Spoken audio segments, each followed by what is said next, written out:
Good morning.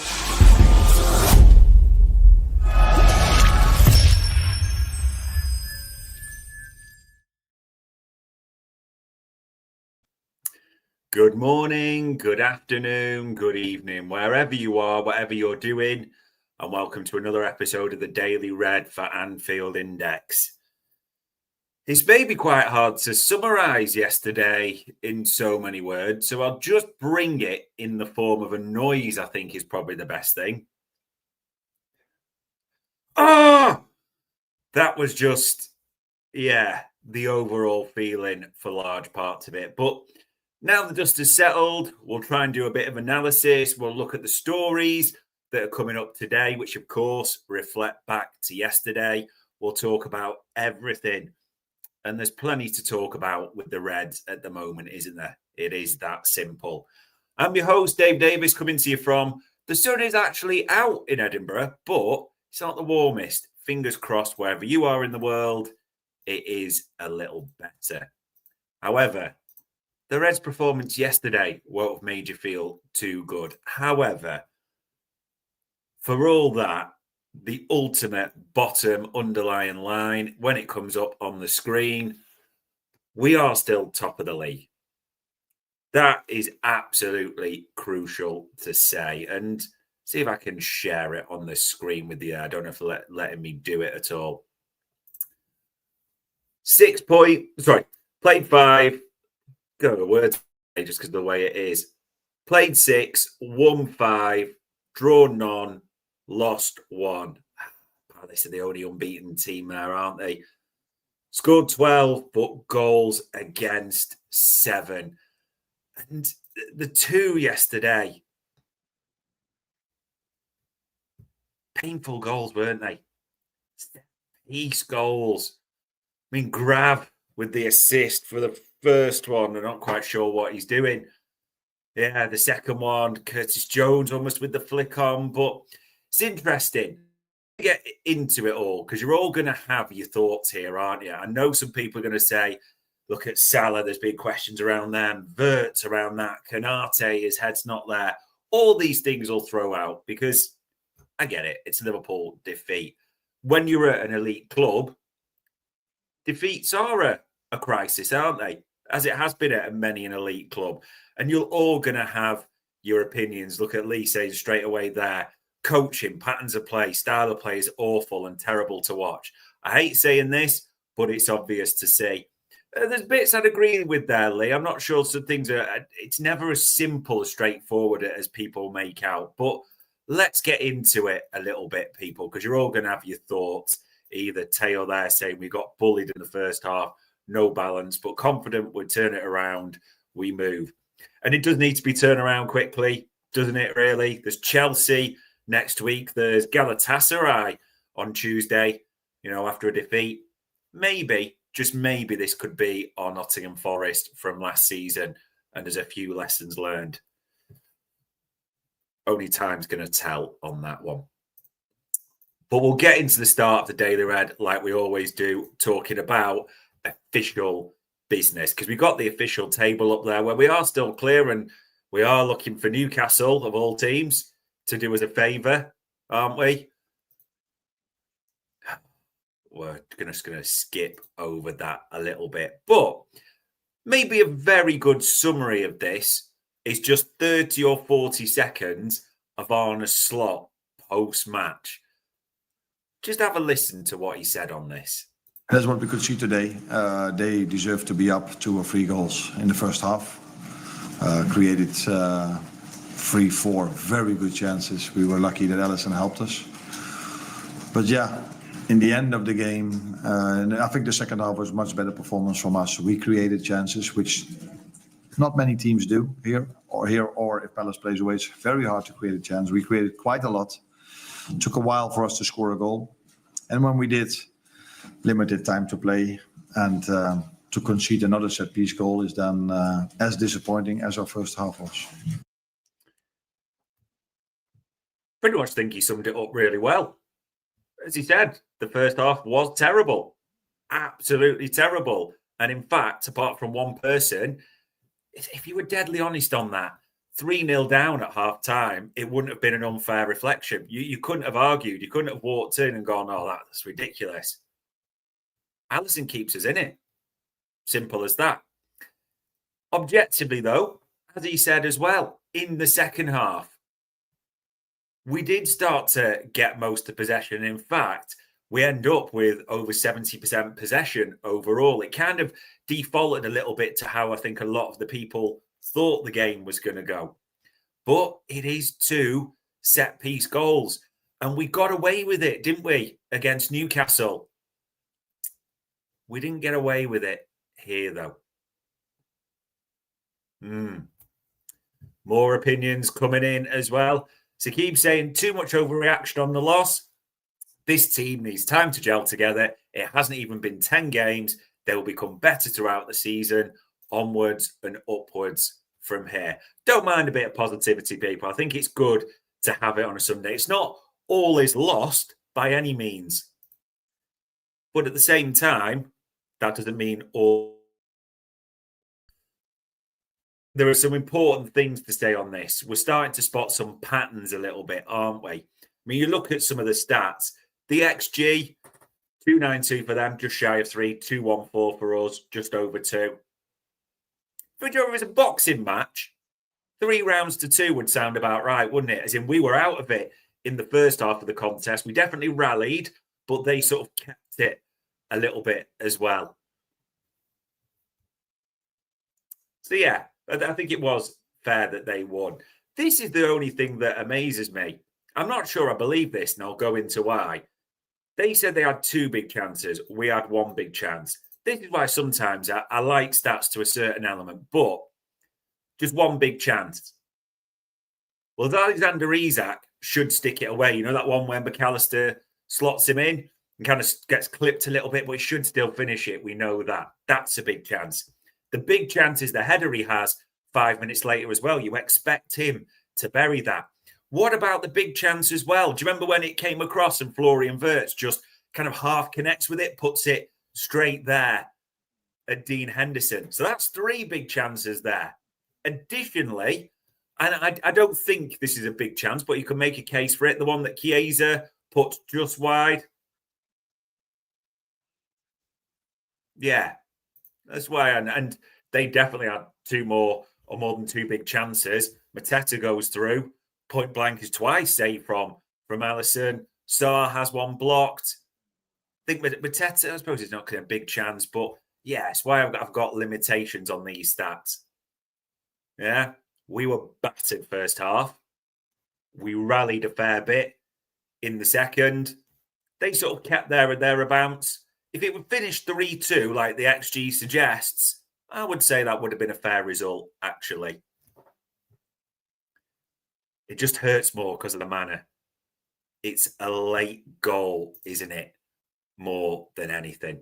Which ones we've been putting the dagger into the heart of other teams. No 2 ways about it. And it's interesting because people are going in plenty of concerns. And let me just go through all of them that you've probably heard them. You might think these, and we're all entitled to opinions. Salah's the issue. Okay, we're not getting, you know, the way it goes down the right. Right back is an issue. Konate's head's not there. Wirtz isn't up to speed. Isak isn't fit. And this isn't me agreeing with them. This is just me saying all the ones I've heard in the last 24 hours or so. I think there's merit in some. Concerns for me right now, as I say objectively, and I watch it back. Here's one of the biggest concerns for me right now. The best right back at the club is Dominic Szoboszlai. Full stop. End of story now. It's not a debate. Right now, Dominic Szoboszlai is the best right back at this football club, and he doesn't even play that position. We don't really want him in that position, but you could see night and day from him there to the others there. Don't get me wrong, in the first half, he could have taken 7 or 8 of them off and they could not have complained. But Conor Bradley was absolutely honking. Just factual. giving nothing down that right side, giving it away time and time again, getting caught. You could argue a little bit, I get not getting much protection, but it wasn't like he was making blocks or doing anything. It was understandable 100% that he was hooked at halftime. Again, others could have been. So that's one right back. Jeremy Frimpong comes on, and then in the 74th minute goes a little higher, doesn't he, than right back. But after the goal, we drop him into right back along with Gravenberch at centre back, and we just can't play football. We just stop playing football from that minute. In fact, for the last sort of 12 minutes of the game, while Frimpong's at right back, he has an absolute stinker too. And he was pretty bad, wasn't he, in the Carabao as well. Liverpool, to me, at the moment, have a right-back issue in the sense that, and it can change quickly with form, but two are absolutely honking at the moment. And the best right-back is a midfielder who you want higher up. Yeah? That's one of my concerns, which also feeds into a little bit of it's not working down the right, so you're not going to get the main man involved in the game. Yeah, Mo Salah seems to be a bit of a bystander in these, and don't get me wrong, I don't think he was good yesterday, but, it is Mo Salah. Let's just be clear on that. I can see people in the chat going, all different things. And I get he could have been subbed yesterday. I wouldn't necessarily argue about that. There's not many cases for many to be defended. We'll come to who we should defend, though, based on yesterday. But that right side just looks all wrong. And I don't think it's helping the main man at all.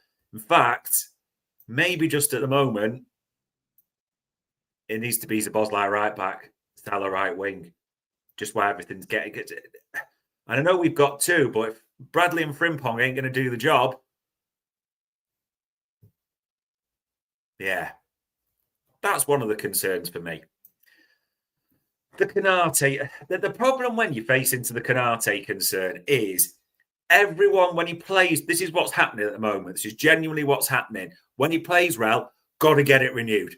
Got to get it done. Brilliant player. When he doesn't, heads elsewhere, blah, blah, blah.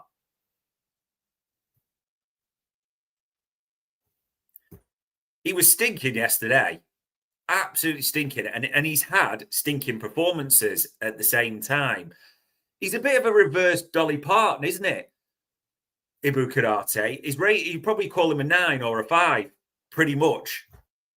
That seems to be him a little bit at the moment, doesn't it? It's either good. It's like that Gattuso one, isn't it? Sometimes it's a good. Sometimes, yeah, that's Ibou Konate.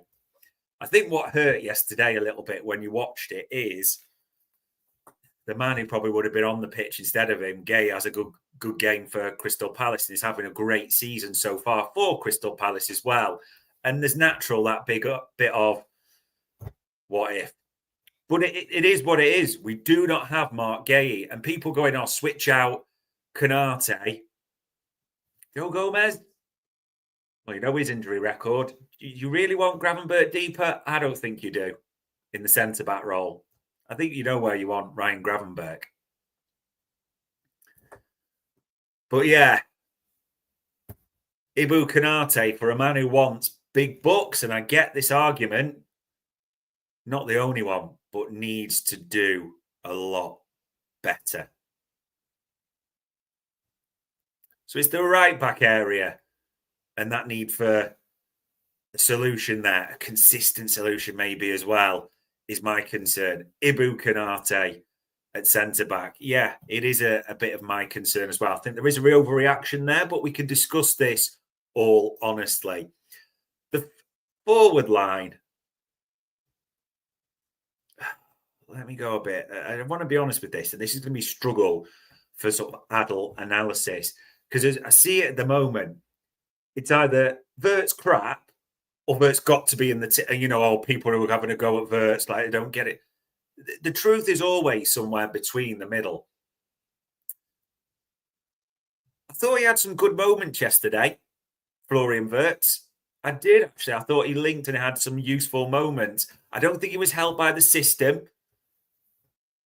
and the personnel and the way it was played more than anything. But he had some good moments. But at the same time, you should bury that. You know, you don't have to mince your words. He should score that chance. Simple as that. No goals and assists. Again, you're gonna have to. You need to have patience with him while he gets up to speed. You can see the moments. Only a fool can't see, you know, the ability there. But I get it. I get the frustration with some. You know, you can't just avoid everything. Isak should have buried a few yesterday, shouldn't he?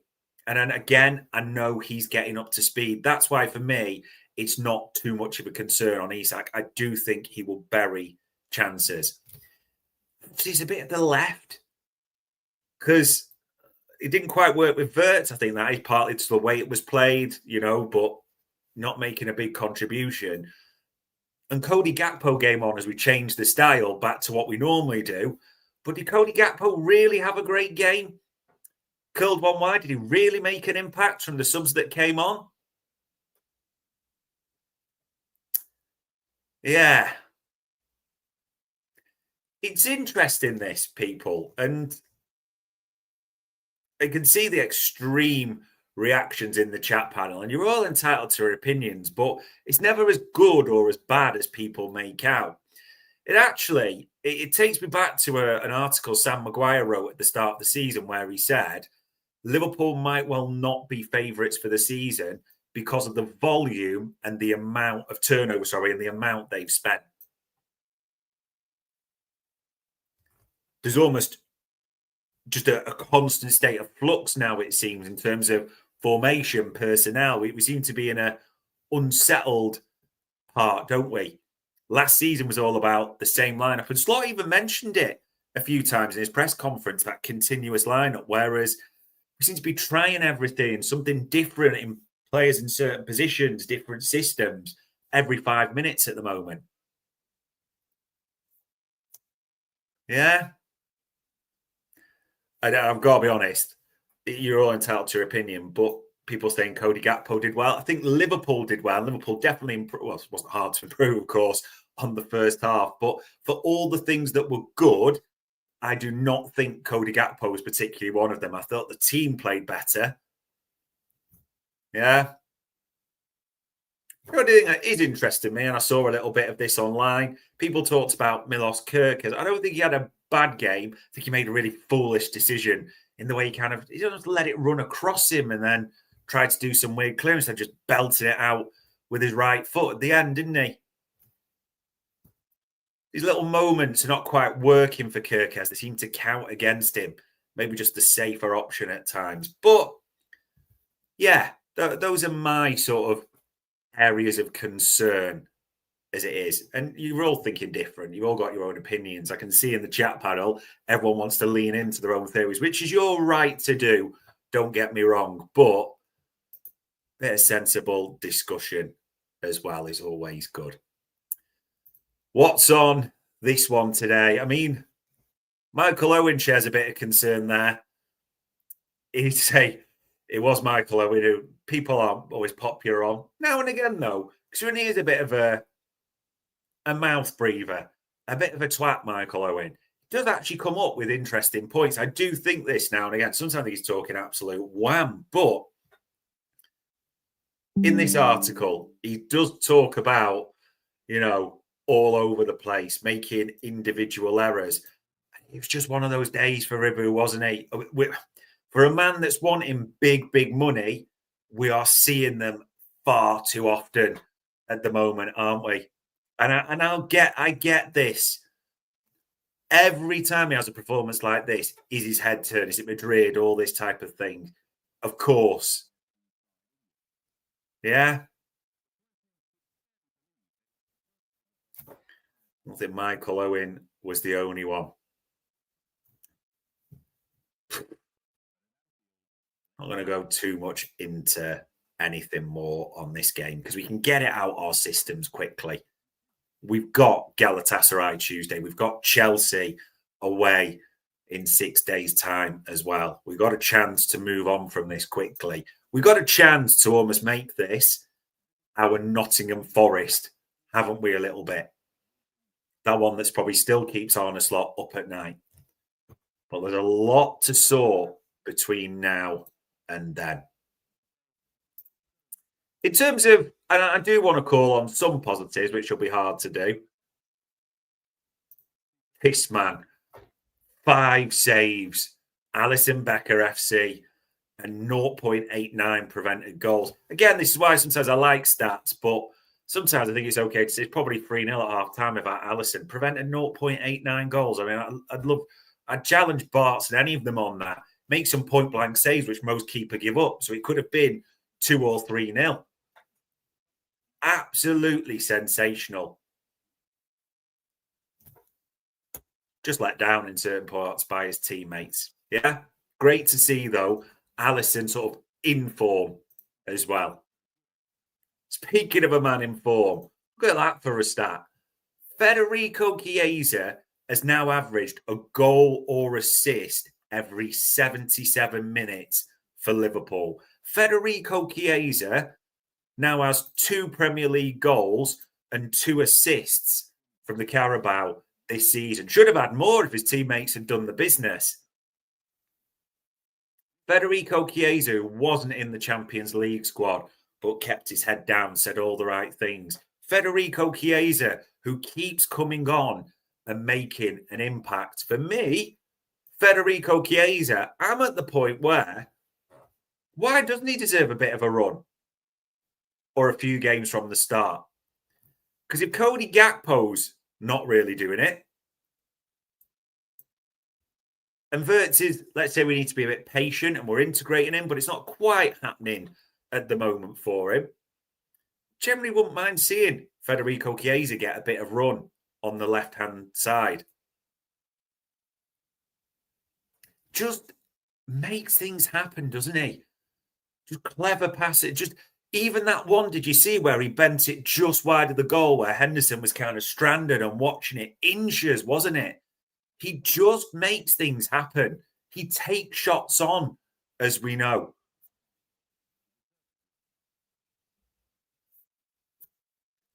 I'd love to see Federico Chiesa get a bit of a run.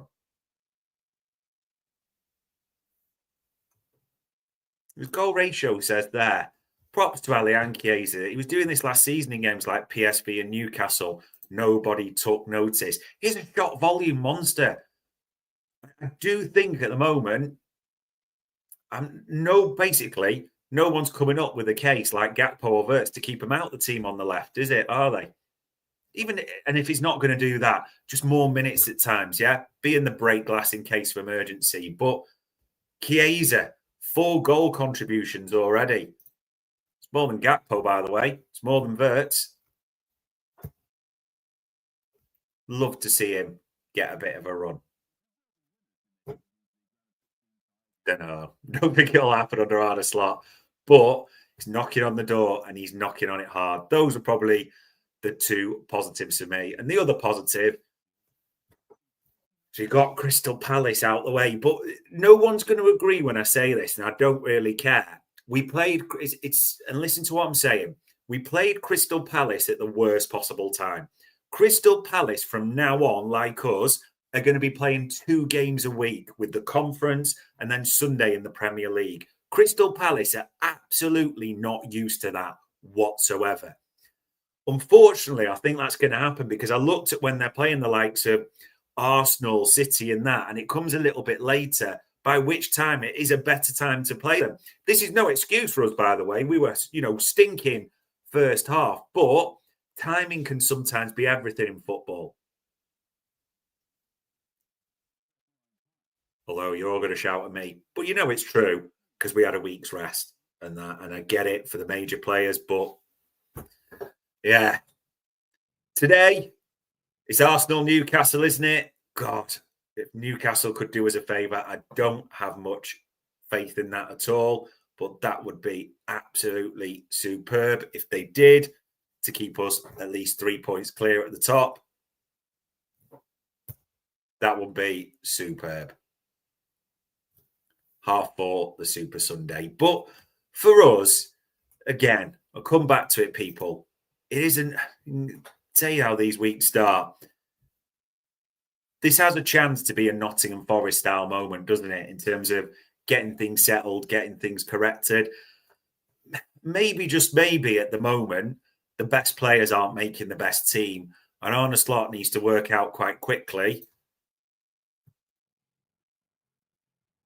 how we do that. But Chelsea, 6 days' time. Galatasaray, just over 48 hours away.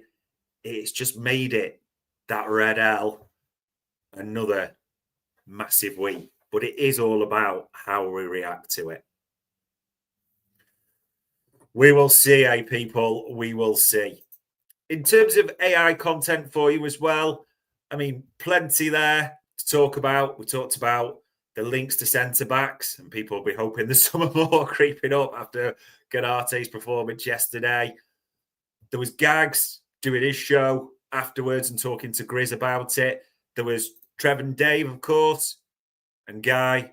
No, it's actually Trev's away, sorry, wasn't it? It was Dave, Guy, and I think it was Carl, if I'm right. I could be wrong on that, doing post-match Raw. So that's available for download and listen. This coming week at the same time, plenty for you. So we'll have news round tomorrow morning, first thing. We will have David Lynch and Media Matters. There'll obviously be Arne Slot's press conference on Monday because the team are going to fly out before the game in Galatasaray or in Istanbul on Tuesday. Some game now, it feels, doesn't it? Victor Osimhen, Leroy Sané and Galatasaray away before, as we say, 6 days' time, Chelsea. Feels like there's a lot to sort. And it's interesting in the chat panel, the way people are talking. And listen, I respect everyone's opinions as long as there's some rationale and argument to it. I get some people are looking, and there's some weird analogies going on, but thinking about change at centre back, right back, left back issues. Are we getting the right setup in the middle? Are we actually just getting the form, the system, the formation completely wrong? We're trying to shoehorn in players at the moment. I get it. It's all on the table at these times. Big thing for me, though, is a defeat's happened. It's the manner of it. And by the way, anyone could get beat at Crystal Palace at this stage of the season. They are a good team.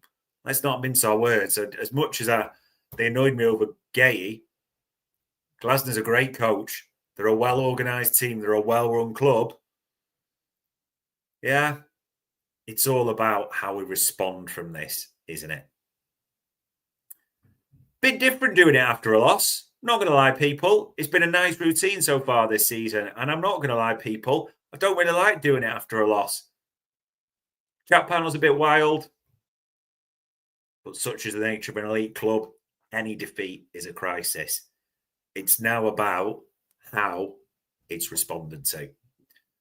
And we are not going to have to wait long to see, aren't we? 2 games, a massive week. If you can, maybe enjoy a bit of the golf.